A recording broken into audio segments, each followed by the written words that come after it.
Hello students, आज हम लोग पढ़ेंगे सर्कुलर मोशन के प्रैक्टिस क्वेश्चन का पार्ट सेकंड। इसके पहले जो हम लोग ने पढ़ा है वो भी प्रैक्टिस क्वेश्चन को ही पढ़ा है और उसके पहले इसकी थ्योरी को हम लोग ने कवर किया था।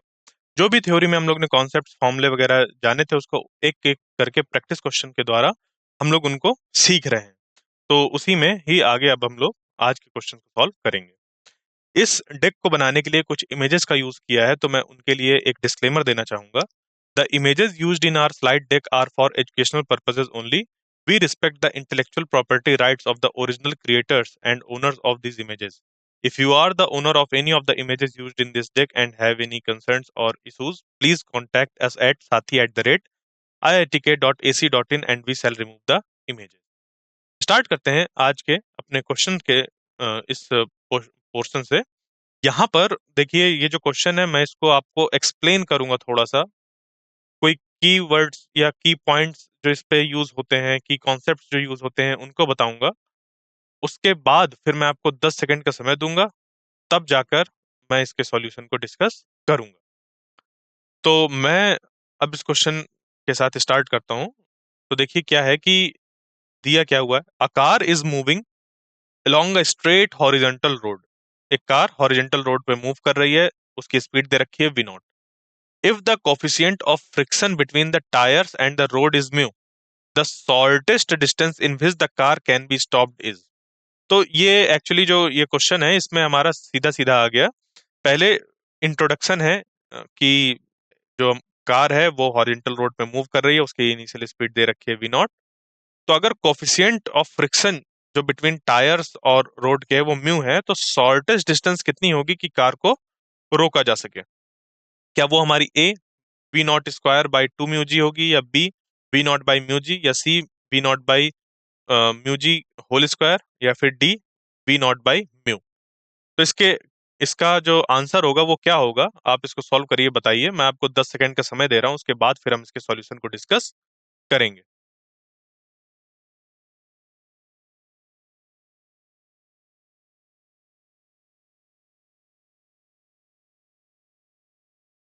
आइए इसको सॉल्व करें। जैसा कि इस पे हमारा सिंपल सा क्वेश्चन है ये एकदम, कि एक कार मूव कर रही है विद वेलोसिटी वी नॉट, और कोफिशिएंट ऑफ फ्रिक्शन अगर म्यू है टायर और रोड के बीच में, तो कितनी देर में रुक जाएगी। यानी कि सीधी सी बात है कि एक कांस्टेंट वेलोसिटी थी। अब म्यू का इंट्रोडक्शन हम लोग ने किया, या कह लीजिए कि एक ऐसी रोड पर वो चलने लगी कि अब उस पर फ्रिक्शन आ गया, जिसके कारण से वो रुक रही है, अपोजिट डायरेक्शन पर एक फोर्स लग रहा है। तो हम ये कह सकते हैं कि जो इस पे रिटार्डिंग फोर्स होगा उसको अगर हम लोग देखें, बराबर होगा किसके, फ्रिक्शनल फोर्स के। और जो रिटार्डिंग फोर्स होगा यहाँ पर हमारा, वो म्यू आर के बराबर होगा। वही फ्रिक्शनल फोर्स म्यू आर के बराबर होगा, जहां पर आर जो है वो नॉर्मल रिएक्शन है। क्या है ये, नॉर्मल रिएक्शन की। अगर हमारी एक कार ऐसे है अगर, तो नीचे तो mg एक्ट होता है और अपवर्ड डायरेक्शन पर उसका रिएक्शन फोर्स, क्योंकि वर्टिकल डायरेक्शन में कोई मूवमेंट नहीं है, तो नॉर्मल रिएक्शन और जो mg वो बराबर होगा। इस कारण से म्यू इंटू नॉर्मल रिएक्शन ये लिखा हुआ है, नॉर्मल रिएक्शन, तो नॉर्मल रिएक्शन mg के बराबर हो जाएगा, तो बन जाएगा म्यू mg। इसको हम लोग ने F is equal to ma के बराबर रख दिया, कि इतना जो इस पे एक्सेलरेशन कह लीजिए या रिटार्डेशन जो ये इम्पार्ट करेगा वो हमें मिल जाएगा। तो a इज इक्वल टू हो गया म्यू जी। ठीक है, ma बराबर म्यू एम जी किया तो m से m कैंसिल हो गया, a बराबर निकल कर आ गया म्यू जी। ठीक है, तो अब इक्वेशन का हम लोग इस्तेमाल करेंगे, क्योंकि ये जो a निकल कर आया है वो रिटार्डेशन एक तरीके से निकल कर आया है। तो फाइनल वेलोसिटी का square is equal to initial velocity का स्क्वायर माइनस टू एस, और यहाँ पर माइनस हम लोग ने इसलिए लिखा है क्योंकि हमें निकालना है कि कार स्टॉप कितनी देर में होगी। यानी कि फाइनल वेलोसिटी हमारी जीरो ही होगी और मोशन हमारा रिटार्डेड है, उसके लिए जो इक्वेशन ऑफ मोशन होती है हमारी यही होती है। क्योंकि हमने रिटार्डेशन को पहले ही इस तरीके से लिखा है, ए इज इक्वल टू म्यू जी करके लिखा है, इस वजह से इस इक्वेशन पर हमें यहाँ पर माइनस लेकर ही स्टार्ट करना होगा और ए की वैल्यू डायरेक्ट यहाँ पर पुट कर देंगे। तो देखिए फाइनल वेलोसिटी तो जीरो हो जाए क्योंकि रुक रही है ये, और initial velocity you you square की जगह पर वी नॉट आ जाएगा। पर अभी इसको अरेंज कर लेते हैं। तो जब इसको अरेंज करेंगे तो ये जो यू स्क्वायर है, अगर इसको इधर ही रहने दें और ये इधर आ जाएगा प्लस में, तो ये इससे हम लोग का ये बन जाएगा कि 2as is equal to u square और s इज इक्वल टू हो जाएगा यू स्क्वायर बाई 2a। ठीक है, s is equal to u square by 2a, ये बन गया। और अब यहां पर हम क्या करेंगे, वैल्यू पुट कर देंगे a की, तो ये बन जाएगा म्यू जी। जो a है वो हो गया म्यू जी, और जो यू स्क्वायर है, यहां पर u की वैल्यू रख दी जाएगी वी नॉट, क्योंकि इनिशियल वेलोसिटी भी दे रखा है ना, तो ये हो गया v not square by 2 mu g. इस तरीके से जो s की वैल्यू है वो v not square by 2 mu g निकल कर आ गया, यानी कि ऑप्शन नंबर ए हमारा करेक्ट हो गया। आगे बढ़ते हैं अब नेक्स्ट प्रॉब्लम पर। A cyclist starts from centre O of a circular park of radius 1 kilometre and moves along the path O P R Q O as shown in the figure. He maintains constant speed of 10 meter per second. What is his acceleration at point R in magnitude and direction? ठीक है, तो हमें यहाँ पर क्या बताना है कि एक साइक्लिस्ट है, वो क्या कर रहा है, वो मूव कर रहा है। ठीक है, वो मूव कर रहा है, तो अब उस पे एक सर्कुलर मोशन पे मूवमेंट हो रहा है, तो ऑब्वियस सी बात है उस पे कुछ स्पीड होगी। अब क्योंकि यहाँ पर स्पीड कांस्टेंट दे रखी है, और तभी हमारा एक तरीके से कहा जाए यूनिफॉर्म सर्कुलर मोशन होता है। ठीक है, तो हमें बताना है कि एक्सेलरेशन कितना होगा, एक अगर पॉइंट आर की बात करें इस पर, तो होता क्या है कि यहाँ पर एक एक्सेलरेशन एक्ट होता है, जो कि रिस्पॉन्सिबल होता है इस सर्कुलर मोशन को करने के लिए। और ये इधर कहीं नहीं लगता है, वो जो रिस्पॉन्सिबल होता है उसको सेंट्रीपिटल एक्सेलरेशन कहते हैं, वो टुवर्ड्स द सेंटर होता है। ठीक है, तो मैं आपको अब 10 सेकंड का समय दे रहा हूं, आप इसको सॉल्व करिए, उसके बाद फिर हम इसको डिस्कस करेंगे।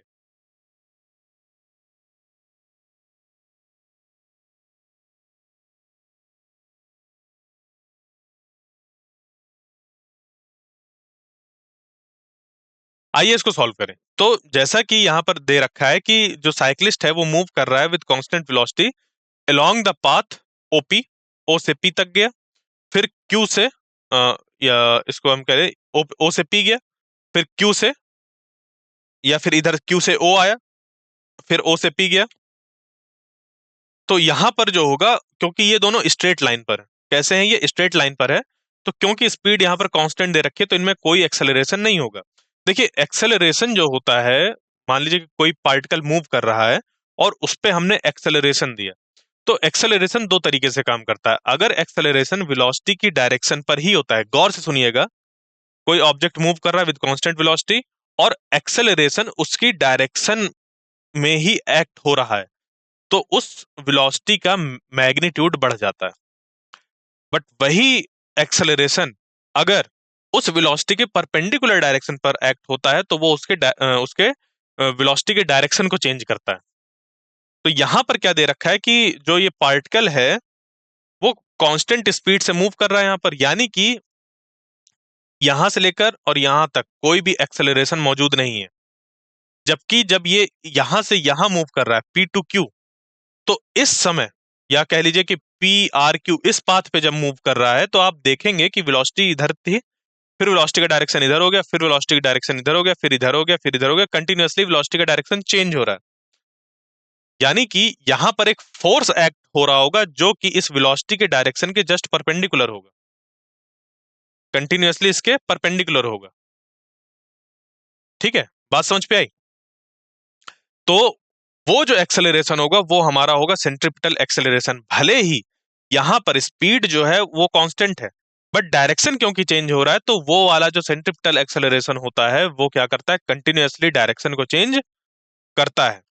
ठीक है, तो acceleration of the cyclist at point R जो होगा वो होगा सेंट्रीपिटल एक्सेलरेशन, और वो निकल कर आएगा ए सी बराबर वी स्क्वायर बाई आर से। वी जहां पर होता है हमारी इस यूनिफॉर्म सर्कुलर मोशन में जो स्पीड होती है। अब क्योंकि अ, ये वाला जो पोर्शन है हम उसको मान सकते हैं कि एक सर्कल में अगर मोशन होता तो उसका एक पार्ट होता, मान सकते हैं ना इस हिस्से को, इस वजह से इसको ऐसे लिया। तो ए सी बराबर वी स्क्वायर बाई आर आ गया। वी जो दे रखा है वो है 10 मीटर पर सेकेंड, तो उसको यहाँ पर 10 रखा, उसका स्क्वायर किया, डिवाइडेड बाई आर जो है हमारा, क्योंकि 1 किलोमीटर दे रखा है तो उसको मीटर्स पर हमने 1000 पुट कर दिया, 10 का स्क्वायर हो जाएगा 100 डिवाइडेड बाई 1000, जिसको कि सॉल्व करने पे 1/10 यानी कि 0.1 निकल कर आ जाएगा। और AC की वैल्यू हो जाएगी 0.1 metre per second square along RO, R से O की तरफ पर। इस पॉइंट पर अगर हम लोग देखें तो R से O की तरफ हो जाएगा। ठीक है, तो जो कॉन्सेप्ट है यहाँ पर वो ये है कि जब भी कोई वेलोसिटी किसी पार्टिकल में होती है तो वेलोसिटी की डायरेक्शन पर जो एक्सेलरेशन होता है वो उसके मैग्नीट्यूड को चेंज करता है, और जो एक्सेलरेशन उस वेलोसिटी के डायरेक्शन के परपेंडिकुलर में होता है वो वेलोसिटी की डायरेक्शन को ही चेंज कर देता है। तो अगर कोई एक पार्टिकल स्ट्रेट लाइन पे मूव कर रहा है विद कांस्टेंट स्पीड तो हम कह सकते हैं कि वहां पर एक्सेलरेशन नहीं है। और अगर कोई एक पार्टिकल विद यूनिफॉर्म स्पीड एक सर्कुलर पाथ में मूव कर रहा है तो ये कहा जा सकता है कि वहां पर एक ऐसा एक्सेलरेशन मौजूद है जो उसके डायरेक्शन को चेंज कर रहा हो। ठीक है, आर से ओ की तरफ। क्लियर? तो हमारा जो करेक्ट ऑप्शन हो गया ए वाला हो गया। आगे बढ़ते हैं अब नेक्स्ट क्वेश्चन पर।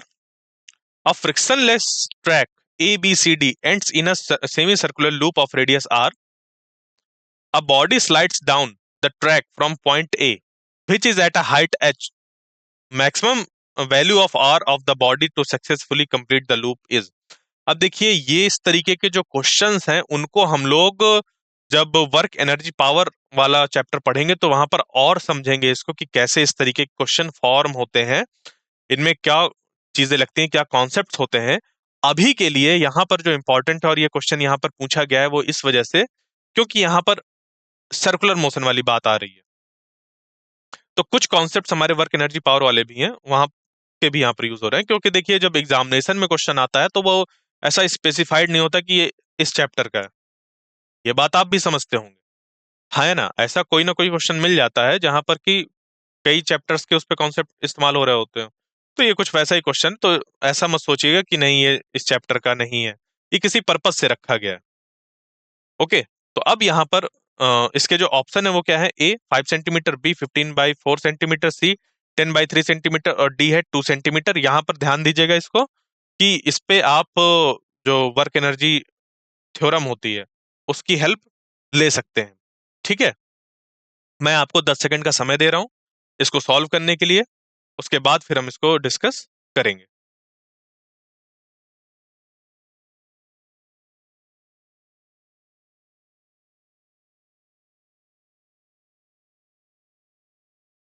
आइए इसको सॉल्व करें। देखिए यहां पर हमें बहुत ज्यादा इस पे कुछ जोर नहीं लगाना दिमाग में। यहां पर करना क्या है कि देखिए जैसे कि बात की जाए इस पॉइंट पर, ठीक है, एक फ्रिक्शनलेस ट्रैक है हमारा, ABCD पूरा ट्रैक ही क्या है? ये फ्रिक्शनलेस है। तो होगा क्या कि ये जो बॉडी है यहां से जब ऐसे स्लाइड होकर आएगी तो इस पॉइंट पर जो वेलोसिटी होनी चाहिए जिसकी वजह से ये हमारा जो सर्किल है उसको कंप्लीट कर ले, या फिर क्या कहा जाए कि ये जो सेमी सर्कल है उस पे इंटैक्ट होते हुए यहां तक पहुंच जाए, उसके लिए यहां पर जो रिक्वायर्ड वेलोसिटी है वो है 5 GR। और जब ये ऊपर से नीचे स्लाइड डाउन करेगी तो इस पॉइंट पर एक वेलोसिटी आएगी इसके स्लाइड होने की वजह से, और वो निकल कर आ जाएगी √2GH, क्योंकि इधर हाइट h है। तो जो भी इस पे एक्सेलरेशन आया है वो वर्टिकल की वजह से ही आया है, और हमने इसको वर्क एनर्जी थ्योरम का इस्तेमाल करके निकाला है कि √2GH होगा। यानी कि इस पॉइंट पर इसकी जो वेलोसिटी होगी वो होगी √2GH, और ये बराबर होना चाहिए √5GH के, तब जाकर ये जो सेमी सर्कल है वो पूरी तरीके से कंप्लीट हो पाएगा। ठीक, बस इसी को ही यहाँ पर हम क्या कर देंगे, यूज करेंगे, बराबर कर देंगे इसको कि √2GH इक्वल टू √5GH, जिससे कि जो आर होगा वो हमारा, क्योंकि इसको सॉल्व करने के लिए दोनों तरफ स्क्वायर करेंगे हम लोग, तो बच जाएगा 2GH और इधर 5GR। यहां से जी से जी कैंसिल आउट होएगा दोनों तरफ, तो बचेगा 2H इक्वल टू 5R, और R बराबर निकल कर आ जाएगा 2H/5। यहां पर फिर हम लोग H की वैल्यू रख देंगे 5 सेंटीमीटर, और जो ये है हमारा 5 इधर तो है ही, तो इसको जब सॉल्व करेंगे तो ये 2 सेंटीमीटर निकल कर आ जाएगा। यानी कि जो रेडियस होनी चाहिए वो कितनी होनी चाहिए? 2 सेंटीमीटर, जिस पर कि फिर ये जो सर्किल है यहाँ पर उसको कंप्लीट करने का यहाँ तक उसकी टेंडेंसी हो या उसको कंप्लीट कर सके वहां तक जाकर। ठीक है, तो यानी कि ऑप्शन जो डी है वो हमारा करेक्ट हो जाएगा। आगे बढ़ते हैं नेक्स्ट क्वेश्चन पर। A weightless thread can bear a tension up to 7.3 kgs. Weightless thread है और टेंशन की बात है कि उस पर 3.7 केजीज टेंशन वो बेयर कर सकता है। एक स्टोन है जिसका कि मास 500 ग्राम दिया हुआ है और वो उससे बंधा हुआ है। ठीक है, जो भी हमारा स्ट्रिंग है उससे वो बंधा हुआ है और वो एक सर्कुलर पाथ में क्या कर रहा है, रिवॉल्व कर रहा है। ठीक है, और इसका जो रेडियस है वो है 4 मीटर इन वर्टिकल प्लेन। ये वर्टिकल प्लेन वाला क्वेश्चन है। तो if g is equal to 10 metre per second square, then the maximum angular velocity of the stone will be. तो जो मैक्सिमम एंगुलर वेलोसिटी होगी स्टोन की वो कितनी होगी ये हमें बताना है। इस पे जो ऑप्शन है वो हमारे ए है 4 रेडियन पर सेकेंड, बी 16 रेडियन पर सेकेंड, सी √21 रेडियन पर सेकेंड, डी 2 रेडियन पर सेकेंड। मैं आपको 10 सेकंड का समय दे रहा हूं, आप इसको सॉल्व करिए, उसके बाद फिर हम इसको डिस्कस करेंगे।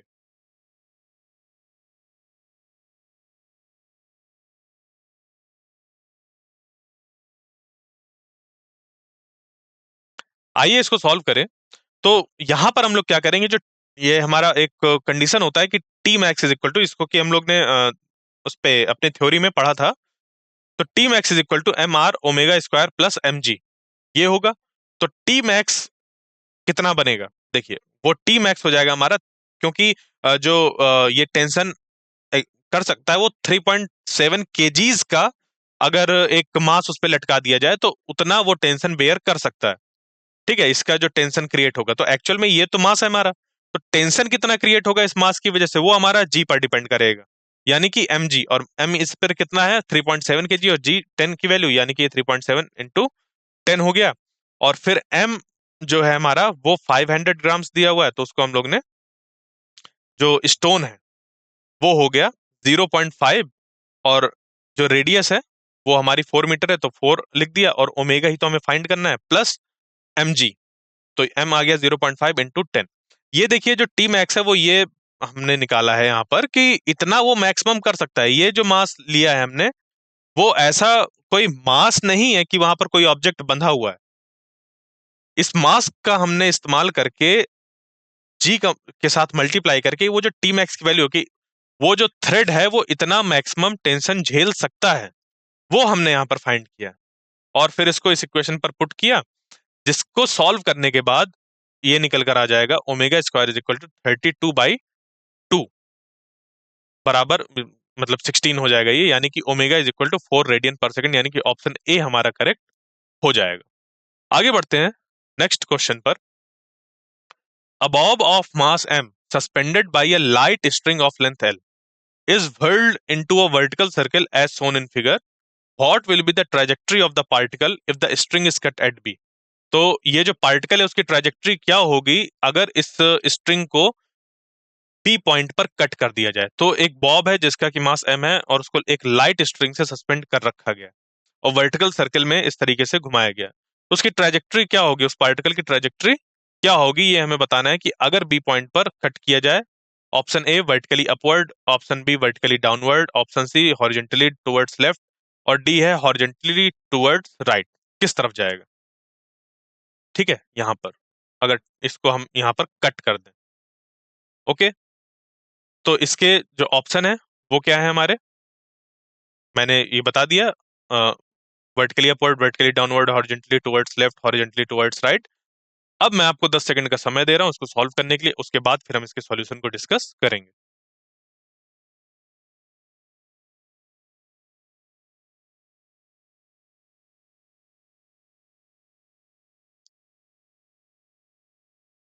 आइए इसके सॉल्यूशन को देखें हम लोग।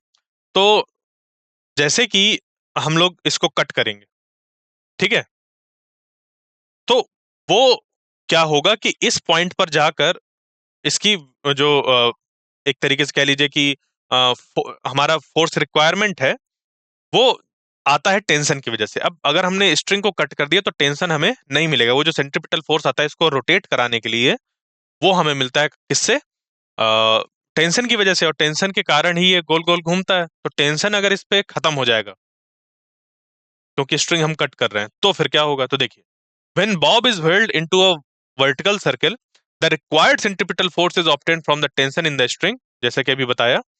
तो जब स्ट्रिंग को हम कट कर देंगे, टेंशन जो स्ट्रिंग में होगा वो जीरो हो जाएगा। वो कितना हो जाएगा? जीरो हो जाएगा। और सेंट्रीपिटल फोर्स हम उसको प्रोवाइड नहीं कर पाएंगे, जिसके कारण से जो बॉब है वो एक स्ट्रेट लाइन पाथ को फॉलो करेगा इस पॉइंट पर। अब वो किधर जाएगा? ठीक है, अब वो किधर जाएगा उसको देखते हैं।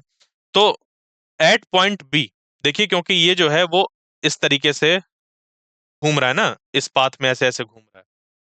तो अगर वो इस पाथ में घूम रहा है तो यहां पर जैसे ही इसको कट किया जाएगा, तो ये कट होते ही हमारा डायरेक्शन चेंज करने वाला जो एक तरीके से एक्सेलरेशन था वो कट हो गया। तो इस पॉइंट पर वो इधर ही आ जाएगा, क्योंकि इस पॉइंट पर उसकी वेलोसिटी इधर ही थी, बट क्योंकि स्ट्रिंग इस पे टेंशन लगा था इस डायरेक्शन पर, जिसके कारण से इसका जो डायरेक्शन था वेलोसिटी का वो चेंज होता। बट जैसे उसको कट कर दिया तो अब वो इसी तरफ ही चली जाएगी, यानी कि वर्टिकली डाउनवर्ड। ठीक है, ये आपने एक्सपीरियंस भी किया होगा जब ऐसे कभी कोई पत्थर वगैरह बांध कर घुमाते हैं। नेक्स्ट क्वेश्चन पे चलते हैं। A particle is moving in a vertical circle.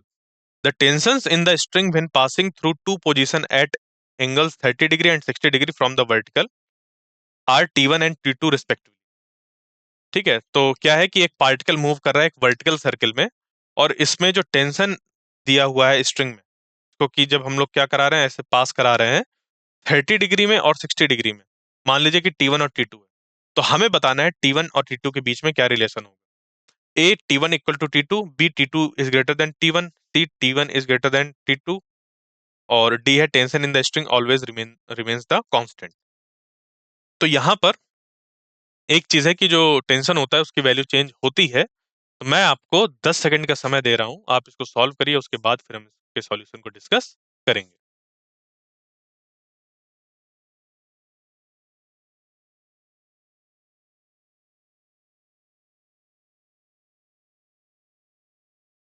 आइए इसको जो इसका टेम्परेचर सॉरी इसका जो टेंशन है वो एंगल पे कैसे डिपेंड करेगा उसको निकालते हैं।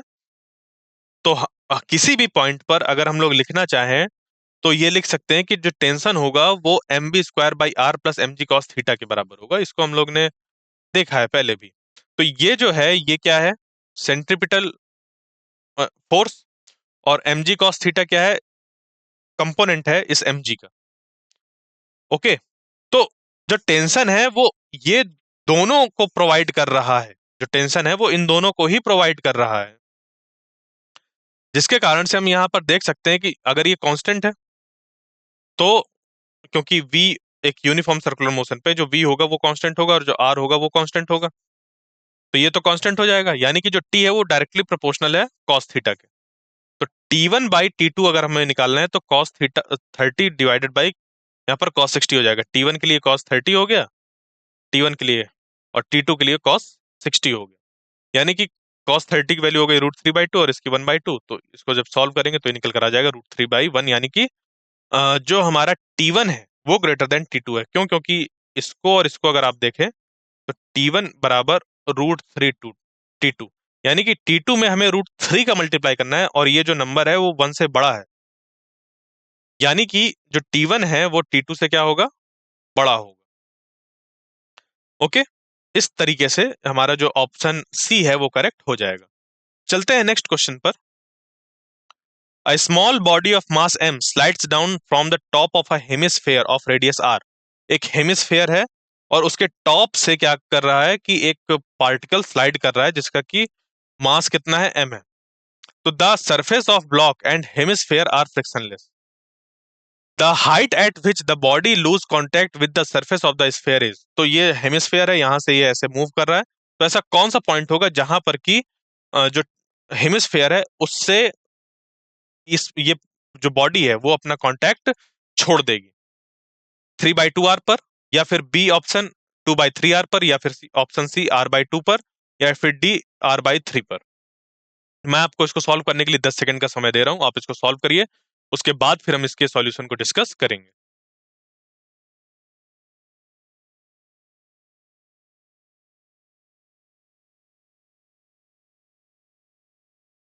आइए इसके सॉल्यूशन को देखें। तो मान लीजिए कि कोई एक पार्टिकल है, वो पहले पोजीशन ए पर था, और उसका एक कोई जनरल हम मान लेते हैं कि कोई भी एक पोजीशन है ये वाली। तो ये वर्टिकल के साथ कितना एंगल बना रहा है? अगर ये वर्टिकल के साथ थीटा एंगल बनाएगा तो ये वाला जो एंगल होगा ये भी हमारा थीटा होगा, और हम ये निकाल सकते हैं कि अगर डाउनवर्ड डायरेक्शन पर mg एक्ट हो रहा है इस पे, तो mg cos थीटा का इधर होगा और mg sin थीटा इस तरफ होगा। ये हमने निकाला। अब ये जो mg cos थीटा है वो प्रोवाइड कर रहा है सेंट्रिपिटल फोर्स इसको इसके पाथ के लॉन्ग ऐसे मूव करने के लिए। तो हमने यही बराबर कर दिया कि mg cos थीटा बराबर mv स्क्वायर बाई आर। यहां पर अब जो v होगा किसी भी पॉइंट पर, जो वेलोसिटी होगी किसी भी पॉइंट पर, वो हम निकाल सकते हैं। वो हो जाएगी under root 2g r - h। क्यों? क्योंकि जो r है वो टोटल हमारा ये है, और जो h है वो हम यहां से यहां तक ले रहे हैं, और जो वेलोसिटी इसकी आएगी वो आएगी इस बॉल के ऊपर से नीचे आने पर, यानी कि इस डिस्टेंस को देखते हुए। तो ये जो डिस्टेंस होगी वो हमारी r - h होगी। तो ये जानते हैं ना हम लोग कि v square is equal to 2gh होता है जब इनिशियल वेलोसिटी हमारी जीरो होती है, क्योंकि यहाँ पर ये रुका हुआ था। तो ये निकल कर आ जाती है। अब क्योंकि यहाँ पर h जो होता है वो रिप्रेजेंट करता है ऊपर से वर्टिकल डायरेक्शन पर चली गई डिस्टेंस को, और हमें यहाँ पर जो h दिया गया है वो नीचे से दिया गया है, और टोटल r दे रखा है, तो इसको हम लोग ने निकाल लिया r - h करके। v square is equal to 2g, और यहाँ पर r - h ये आ गया। ठीक है, क्लियर इस जगह तक? तो अब यहाँ पर हमने इस v को क्या किया, पुट कर दिया। तो ये बन जाएगा, देखिए m से m तो कैंसिल हो गया, m से m कैंसिल हो गया, इधर बचा g cos थीटा, और इधर v स्क्वायर की जगह पर आ जाएगा 2g r - h by r। अब हम लोग क्या करेंगे कि ये जो cos थीटा वाले टर्म है, इस पे जब हम लोग सॉल्व करेंगे तो ये निकल कर आ जाएगा। देखिए cos थीटा को हम लोग लिख सकते हैं इस डायग्राम से, अगर हम लोग देखें ये ट्राइंगल बन रहा है ना? तो इस पे हम लोग लिख सकते हैं, देखिए यहां से यहां तक जो डिस्टेंस होगी ये वाली, ये इसको भूल जाइए अभी। यहां से यहां तक जो डिस्टेंस है ओ से बी, वो आर है, रेडियस के बराबर है, और ये वाली जो डिस्टेंस है वो एच के बराबर है ना? तो ये हो जाएगा हमारा cos theta base upon hypotenuse, यानी कि एच बाई आर। तो वही cos थीटा की जगह पर एच बाई आर पुट कर दिया गया है, तो H by R is equal to 2 r - h/r।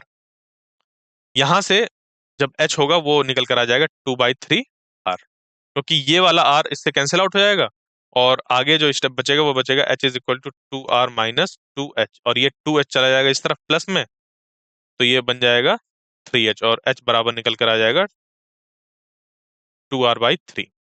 Okay, यानी कि ऑप्शन जो हमारा बी वाला वो करेक्ट हो गया। आगे बढ़ते हैं और आज के आखिरी क्वेश्चन को सॉल्व करते हैं। ये हमारा असर्शन एंड रीजन का क्वेश्चन है। इस तरीके के क्वेश्चन हम लोग ने बहुत बार किए हैं। इस पे स्टेटमेंट दे रखा है दो, और जो पहला स्टेटमेंट है उसको हम लोग असर्शन बोलते हैं, दूसरे को रीजन बोलते हैं।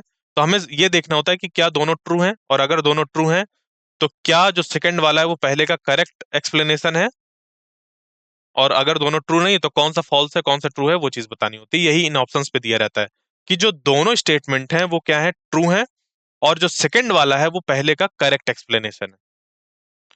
ठीक है, या फिर दोनों ट्रू तो हैं बट ये जो बी वाला है वो ये है कि दोनों ट्रू तो हैं बट जो सेकंड वाला है इसका करेक्ट एक्सप्लेनेशन नहीं है। फिर सी वाला ऑप्शन है हमारा कि पहला वाला स्टेटमेंट ट्रू है और ये रॉन्ग है, और डी वाला है कि पहला वाला रॉन्ग है और दूसरा वाला ट्रू है। ओके, तो इस पे स्टेटमेंट क्या क्या है? A car is moving in a horizontal circular plane with varying speed, then the frictional force is neither pointing towards the radial direction nor the tangential direction. दूसरा statement, components of the frictional force are providing the necessary tangential and centripetal acceleration in the above situation. यहाँ पर ये रखा है कि जो frictional force है वो प्रोवाइड करेगा। तो मैं इसको सॉल्व करने के लिए आपको 10 सेकंड का समय दे रहा हूँ, इसको सॉल्व करिए, उसके बाद फिर हम इसके सॉल्यूशन को डिस्कस करेंगे।